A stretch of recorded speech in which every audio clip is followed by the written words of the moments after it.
रबीउल अव्वल शरीफ है। हाँ जी। नबी दे दीवाने आस्ते एक शेर हो जाए। ओ नबी अदवी नबी से जिस वेले सुभान अल्लाह नहीं सिकते भी कोई इंसान बनया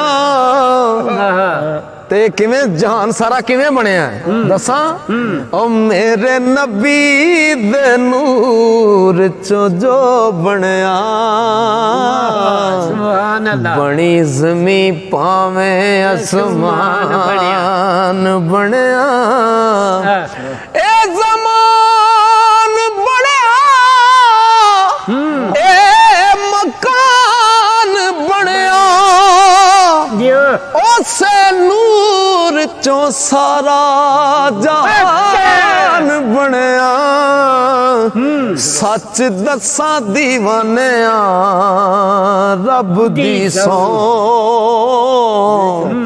रब आप हुजूर दी जान बने